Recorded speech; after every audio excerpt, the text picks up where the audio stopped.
Film diawali dengan diperlihatkan seorang air marshal atau semacam petugas keamanan bersenjata yang ditempatkan di dalam pesawat komersial.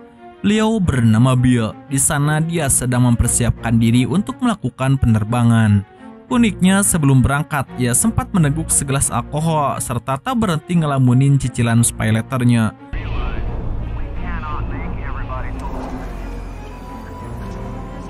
Bahkan ketika salah satu penumpang mencoba meminjam korek apinya, ia hanya terdiam bisu seakan-akan teringat sesuatu. Karena dia adalah seorang air marshal, selama proses pemeriksaan tak satupun petugas yang berani menyita barang-barang bawaannya. Ia bahkan dengan leluasa membawa senjata. Namun walaupun terlihat menyenangkan, sebenarnya tugas Bill sangat berat karena semenjak proses boarding, ia sudah mulai memperhatikan gelagat para penumpang untuk memastikan tak satupun dari mereka yang akan menjadi ancaman selama penerbangan.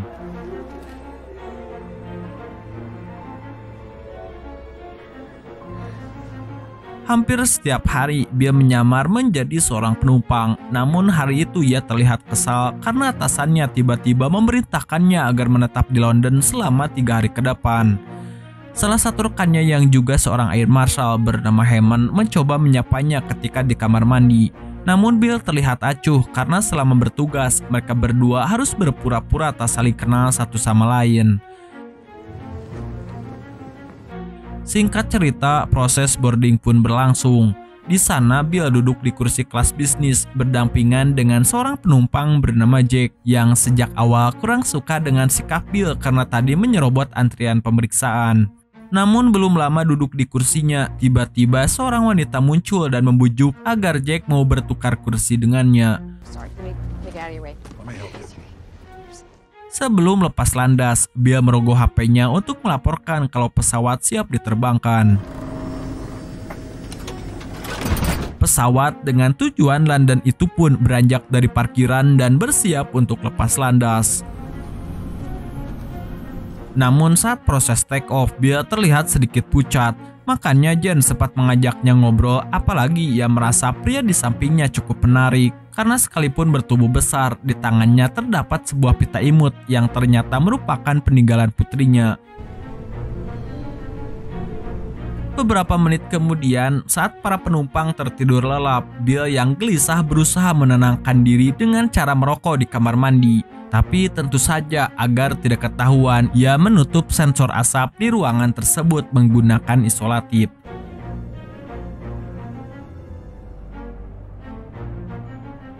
Saat kembali ke kursinya, tiba-tiba Bill menerima sebuah pesan dari orang yang mengaku sebagai salah satu penumpang di pesawat tersebut. Hal ini cukup aneh mengingat jaringan tersebut bersifat terbatas dan tidak bisa diakses oleh penumpang pada umumnya. Rasa penasaran Bill semakin memuncak karena si pelaku tiba-tiba meminta dikirimkan uang senilai 150 juta dolar ke rekening yang sudah ditentukan. Dan jika dalam 20 menit ke depan permintaannya belum juga diayunkan, ia mengancam akan membunuh salah satu penumpang di pesawat tersebut. Awalnya, Bill berpikir ini hanyalah lelucon dari rekannya. Namun begitu ponsel Hammond dicek, ternyata bukan dia pengirim pesan tadi. Oleh karena itu, sesuai prosedur, jika ada ancaman bahaya selama penerbangan, mereka berhak memerintahkan sang pilot agar segera mendaratkan pesawatnya. Namun Hammond menyarankan agar Bill tak berburu-buru dan memastikan kembali apakah ancaman itu nyata atau hanyalah bualan semata. Untuk jaga-jaga, Bill pun menemui kapten pesawat bernama David. Lantas ia memperingatkannya tentang orang yang mencoba melakukan pembajakan. Namun masalahnya, posisi pesawat sedang berada di tengah Samudra Atlantis yang artinya cukup jauh dari bandara manapun. Berhubung ancaman ini belum menjadi kenyataan, Bill pun memutuskan agar mereka tetap melanjutkan penerbangan sembari mencoba mencari tahu siapakah pelaku dari tindakan ini. Bill juga meminta David agar menghubungi orang pusat untuk membantunya melacak kepemilikan nomor rekening yang si pelaku tadi kirim. Di dalam pesawat, terdapat beberapa CCTV yang biasanya digunakan pramugari untuk mengecek para penumpang yang butuh bantuan. Rencananya, Bill akan memanfaatkan fitur tersebut untuk membongkar identitas pelaku. Tapi karena jumlah penumpang pesawat itu mencapai 150 orang, Bill meminta Jen serta seorang pramugari bernama Nancy untuk ikut membantunya. Keduanya cukup menandai orang-orang yang kira-kira sedang menggunakan ponsel saat Bill sedang berkomunikasi dengan si pelaku.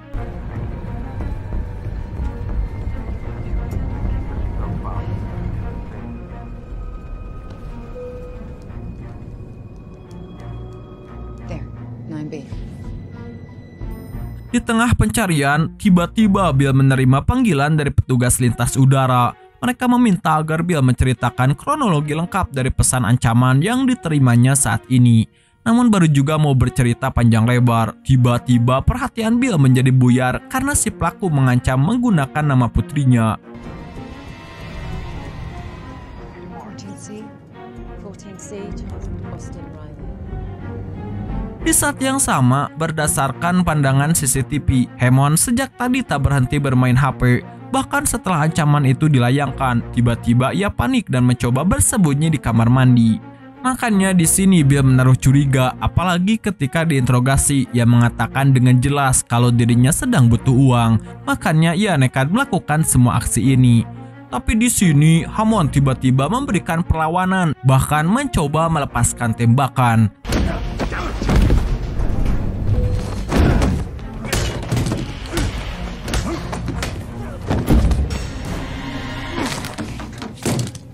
Karena tak punya pilihan lain, dengan terpaksa Bill pun membunuhnya. Kemudian alarm pada jam tangan Bill pun berbunyi.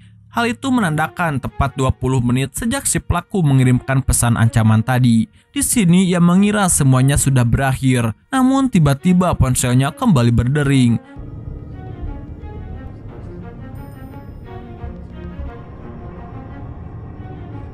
Dan ternyata Hammond adalah korban yang pelaku sudah rencanakan sejak awal kematiannya. Di tengah kepanikan, tiba-tiba sang pilot menyampaikan kalau nomor rekening yang tadi Bill serahkan untuk dilacak ternyata kepemilikannya atas nama Bill sendiri. Tentu saja hal ini membuatnya dalam posisi yang semakin rumit karena kebetulan Hammond juga mati di tangannya. Untuk jaga-jaga, pengawas lalu lintas udara meminta agar Bill segera menyerahkan lencana dan senjatanya. Di saat yang sama, Jen yang sejak tadi penasaran dengan situasi mereka memutuskan untuk mencari tahu apa yang sebenarnya terjadi. By the way, rupanya ponsel Hammond error akibat tergenang air di tengah pertarungan tadi. Untungnya Jen sudah sering mengalami hal yang sama, makanya dengan cepat ia mampu menyalakan kembali ponsel tersebut. Namun sebagai gantinya, Jen sempat meminta Bill agar menjelaskan apa yang sebenarnya terjadi. Tentu saja Bill memilih untuk diam demi menghindari kepanikan massal. Listen, Jen, right? Yeah. Di lain sisi, setelah mengecek ponsel Hammond, Bill menyadari kalau si pelaku sempat menghubungi rekannya agar ke toilet belakang demi membicarakan isu koper yang Hammond bawa sejak tadi. Tentu saja Bill jadi penasaran apa sebenarnya isu koper tersebut, sampai-sampai rekannya nurut ketika si pelaku memintanya untuk ke toilet belakang. Dan begitu dibuka, karena jasad Hammond tak mungkin lagi bisa disembunyikan lebih lama, maka dari itu Bill memberitahukan ke Nancy soal apa yang sebenarnya terjadi. Tentu saja awalnya ia panik dan menduga kalau Bill adalah seorang penjahat. Namun dengan sangat tenang, Bill menjelaskan semua rentetan kejadian tadi. Syukurnya Nancy masih mempercayainya, bahkan untuk mencegah jatuhnya korban selanjutnya, Bill ditemani Nancy melakukan pemeriksaan ke para penumpang yang tadi sudah sempat mereka tandai ketika bermain ponsel. If you're in possession of an illegal substance, item, or weapon, the Federal Air Marshal assigned to this flight. You're a little young for me. Tindakan ini tentu saja membuat Kapten David kesal dan memerintahkan rekannya agar segera menghubungi TSA untuk mengkonfirmasi kalau Bill kemungkinan berencana untuk membajak pesawat mereka. Namun di sana Bill malah tetap fokus untuk melanjutkan aksinya. Dan inilah beberapa orang yang dicurigai sebagai pelaku pembajakan pesawat. Pertama ada seorang dokter ahli saraf bernama Fahim Nasir. Lalu ada seorang pengacara bernama Charles. Selanjutnya ada seorang polisi kota New York bernama Riley, dan sebenarnya masih ada beberapa lagi. Tapi anehnya di tengah penggeledahan, tiba-tiba si pelaku kembali mengirimkan pesan dan menyuruh Bill untuk segera berhenti bermain-main. Pesan itu tampak aneh sekali lur, bahkan saya juga gideg. Karena saat ini mereka semua sedang dalam kondisi tangan di depan. Dan apakah kalian masih ingat dengan pria ini? Jadi sebelum boarding tadi, dialah orang yang mencoba meminjam korek api milik Bill. Orang itu bernama Tom Bowen. Dan anehnya saat perkenalan tadi, ia sempat mengatakan akan terbang ke Amsterdam, sedangkan penerbangan mereka saat ini menuju London. Sayangnya di tengah penggeledahan, Bill malah diminta untuk menghentikan aksinya oleh Kapten David. Bahkan tindakannya saat ini membuat orang-orang semakin yakin kalau dialah pelaku utama dari skenario pembajakan pesawat. Sekali lagi, Bill mencoba mengacuhkan peringatan yang dilayangkan kepadanya dan fokus untuk menginterogasi Tom. Setelah dipaksa sedemikian rupa, akhirnya ia mau buka mulut. Ternyata sebelum naik ke pesawat, seseorang tadi sempat membayarnya untuk menyapa Bill. Namun menurutnya orang itu tidak satu pesawat dengan mereka. Walaupun demikian, Bill merasa itu semua hanyalah omong kosong dan memintanya untuk segera mengidentifikasi si pelaku. Aksi tadi seakan percuma karena sampai akhir Tom tak berhasil menemukan orang yang membayarnya. Dan tak lama kemudian, ponsel Bill kembali berdering. Ternyata si pelaku memperingatkan Bill kalau sejak awal ia tak pernah hanya mengincar penumpang untuk menjadi korban selanjutnya. Itu artinya nyawa pilot maupun pramugari juga berada dalam ancaman. Tapi tiba-tiba pesawat mengalami turbulensi hebat. Dan begitu dicek ke ruang kokpit, ternyata Kapten David sedang meregang nyawa. Billy yang panik meminta Dr. Nasir untuk segera memberikan pertolongan pertama. Tapi di saat yang sama, para penumpang mulai panik dan hal itu diwakilkan oleh sosok Riley yang ngotot agar Bill menjelaskan apa yang sebenarnya terjadi.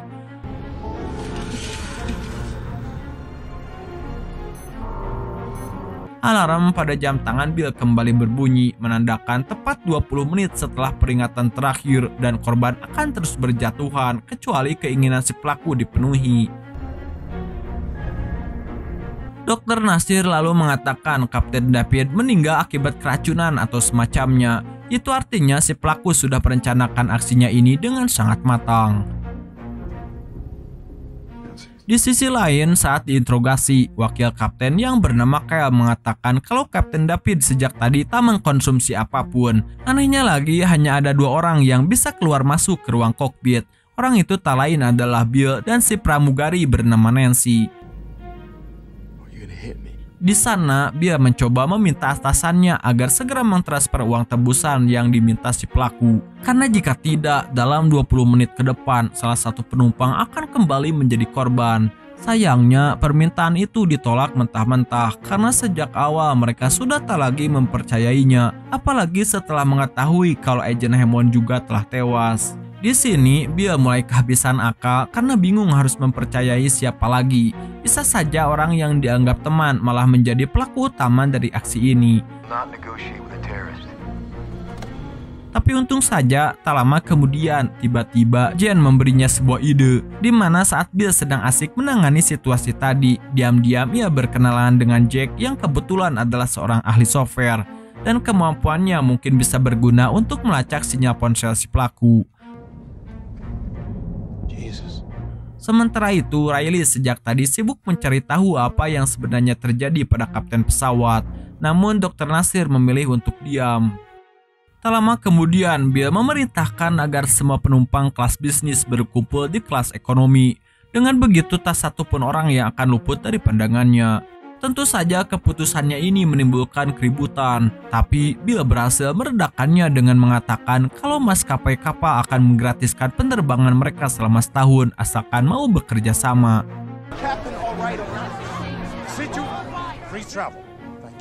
Tak lama kemudian, Jack selesai meretasinya yang digunakan si pelaku dan rencananya dalam beberapa menit ke depan ponselnya akan berdering secara otomatis.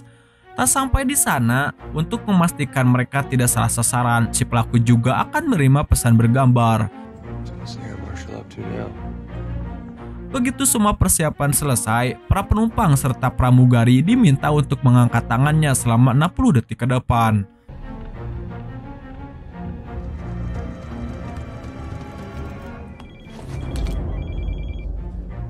Sekalipun ponsel itu ditemukan pada sakunya, Charlie mengaku itu bukan miliknya dan anehnya HP itu bisa berada di sana. Namun tentu saja Bill mengira si pelaku hanya berusaha berkelit. Sayangnya ketika Bill merasa kasus ini sudah akan terungkap.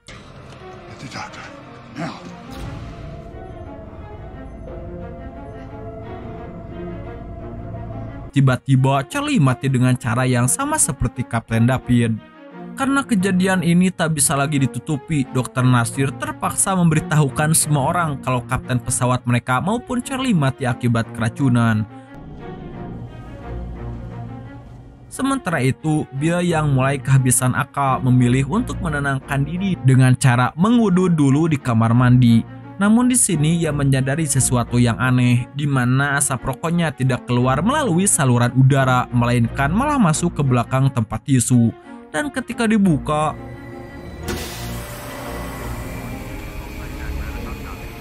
ternyata memiliki semacam lubang yang langsung terhubung ke ruang kokpit. Dan yang lebih mengwowkan lagi, rupanya di tempat sampah pada toilet itu juga ditemukan semacam senjata penembak racun.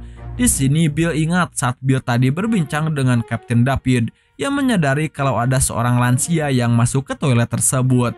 Dan ia yakin bahwa siapapun yang masuk setelahnya adalah pelaku utama dari pembunuhan ini. Namun ketika diinterogasi, nenek itu bilang Jen adalah orang yang Bill maksud. Di sini Bill berpikir mungkin Jen lah pelakunya, karena mau siapa lagi, Agus kah? Karena kalau dipikir-pikir sejak awal Jen sengaja bertukar kursi agar bisa berada di sampingnya. Tak sampai di sana, dia jugalah yang memberikan ide agar Jack meretas ponsel si pelaku yang ujung-ujungnya merupakan sebuah jebakan. Karena tak punya pilihan lain, akhirnya Jen menjelaskan mengapa ia ngotot untuk duduk di kursi dekat jendela. Ternyata 7 tahun lalu ia menderita gagal jantung, bahkan sempat dinyatakan mati suri selama 43 menit. Sekalipun selamat, dokter bilang hal ini akan kembali terulang. Makanya sejak saat itu, Jen selalu duduk di kursi dekat jendela demi menenangkan diri. Untuk meyakinkan Bill, ia pun mengatakan bahwa luka operasi jantung itu bahkan masih membekas hingga saat ini. Di sana, Bill akhirnya menyadari kalau Jen tidak berbohong dan bukan dialah pelakunya. Tapi di saat Jen dan Bill sedang mengobrol, para penumpang malah asik menonton siaran TV yang memberitakan tentang aksi pembajakan pesawat tersebut. Semua orang meyakini Bill adalah pelakunya, karena mobil yang Bill titipkan di bandara juga terdapat sebuah bom. Parahnya lagi, orang-orang mulai mengaitkan masa lalu Bill dengan aksinya saat ini, yang dimana Bill dulu terkenal sering mabuk akibat depresi semenjak kematian putrinya. Di saat yang sama, Jen mencoba membantu Bill dengan cara membuka password dari ponsel yang ditemukan pada jas Charlie tadi. Namun begitu mereka berhasil menebak kode sandinya, ponsel itu secara otomatis mengirim beberapa pesan ancaman atas nama Bill, sekaligus langsung mengaktifkan waktu perhitungan mundur. Itu artinya bom yang teroris pasang pada pesawat tersebut telah diaktifkan. Bill lalu menelepon atasannya agar segera mengizinkan sang pilot untuk menurunkan ketinggian pesawat ke 8.000 kaki. Karena jika meledak di ketinggian saat ini, pesawat tersebut dipastikan akan langsung hancur lebur. Tapi bedulnya, si atasan malah menganggap kalau itu semua akal-akalan semata agar pemerintah segera membayar uang tebusannya. Saat melihat berita, Bill menyadari kalau sebuah bom tidak mungkin bisa melewati pemeriksaan bandara begitu saja, kecuali bom itu dibawa oleh seorang petugas seperti dirinya. Dan ternyata dugaannya benar. Selama ini bom itu berada di balik narkoba yang terdapat pada koper Hammond. Karena mereka percaya dengan berita yang baru saja mereka tonton, Riley bersama beberapa penumpang lainnya berusaha menumbangkan Bill.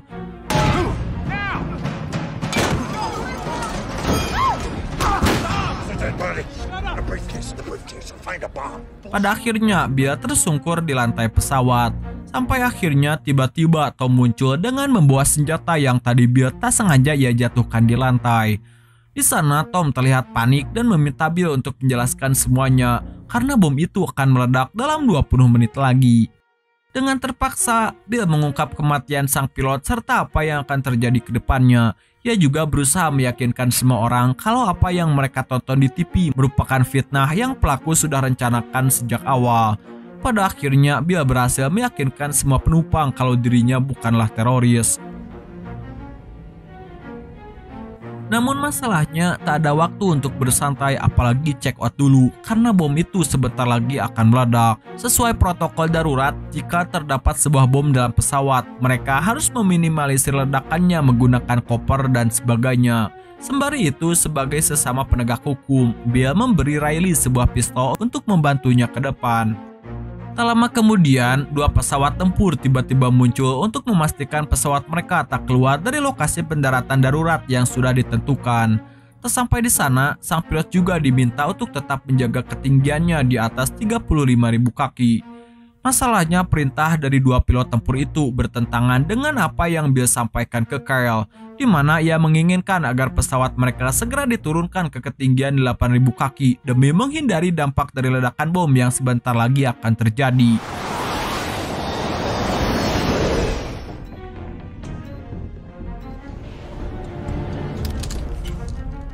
Bill dengan perlahan mengeluarkan bom itu dari tumpukan narkoba. Setelah diperhatikan secara seksama, bom tersebut memiliki sistem yang cukup rumit dan dipastikan tidak dapat dijinakkan ataupun dibuang keluar pesawat. Oleh karena itu, satu-satunya harapan mereka saat ini adalah meminimalisir ledakannya menggunakan tumpukan koper. Semua penumpang wanita dan anak kecil kemudian diminta untuk duduk di kelas bisnis, sedangkan sisanya diminta untuk duduk jauh dari lokasi bom saat ini. Singkat cerita, 5 menit sebelum bom itu meledak, tiba-tiba atasan Bill kembali menelepon dan mengabarkan kalau uang tebusannya sudah ditransfer. Informasi mengenai pembayaran tersebut coba Bill umumkan lewat speaker. Hal itu ia lakukan agar si pelaku segera keluar dari persembunyiannya dan menonaktifkan bom tersebut.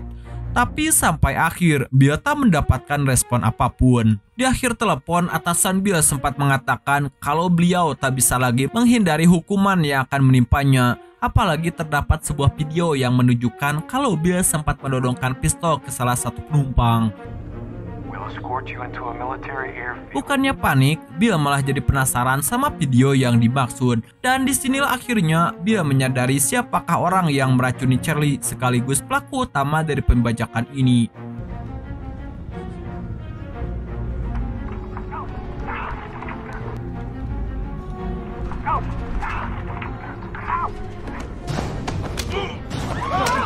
Untung saja, sejak awal pistol yang Bill serahkan ke Riley tak beramunisi sama sekali. Namun karena situasi sudah berubah, ia diminta untuk segera mengambil amunisinya di tas bagasi depan. Tapi begitu sampai sana, tiba-tiba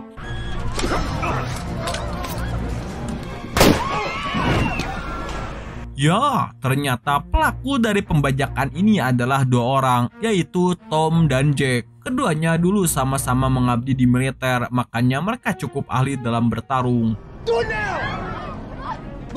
Dan alasan mengapa Tom melakukan semua ini ternyata akibat dendam dengan pemerintah yang dianggap tak berhasil menangani aksi terorisme.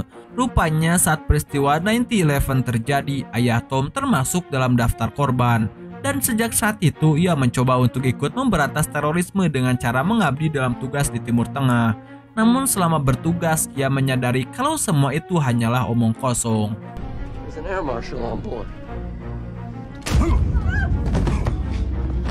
Karena uangnya sudah ditransfer, Bill pun memohon agar Jack mau menonaktifkan bomnya. Sejauh ini pesawat mereka dilarang untuk turun ke ketinggian 8.000 kaki. Sekedar info, protokol ini ditetapkan karena pemerintah khawatir teroris akan menabrakkan pesawatnya ke tengah kota. Mendengar hal itu, Jack sempat setuju karena sejak awal ia ingin menyelamatkan diri menggunakan parasut. Tapi tiba-tiba Tom berbeda pendapat dan menembak rekannya sendiri. Sesuai arahan, di saat-saat terakhir, Kyle menurunkan ketinggian pesawat ke 8.000 kaki.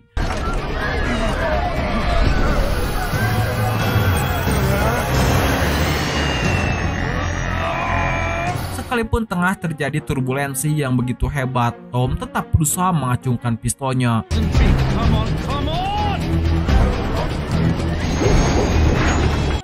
Untung saja Bill berhasil merebut kembali senjatanya dan mengakhiri nyawa Tom dalam sekali tembak.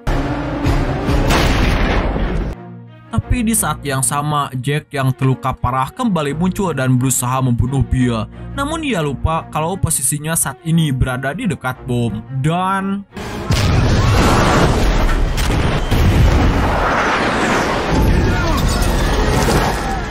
di sana ekor pesawat mereka rusak parah. Bahkan salah satu mesin sudah tidak berfungsi. Namun Kyle tak menyerah dan berusaha melakukan pendaratan darurat. Begitu badan pesawat menyentuh landasan, di sana salah satu dinding terbuka lebar dan hampir saja memakan korban.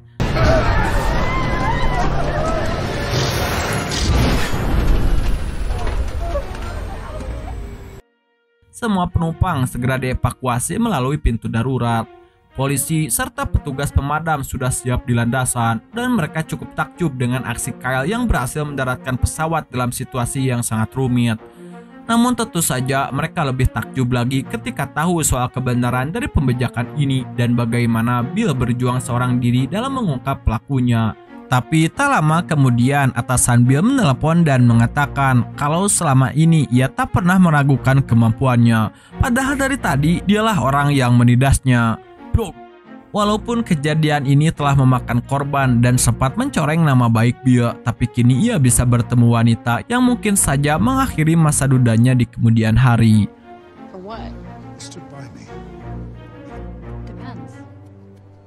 Okelah dulur, dan film ini pun udahan bor.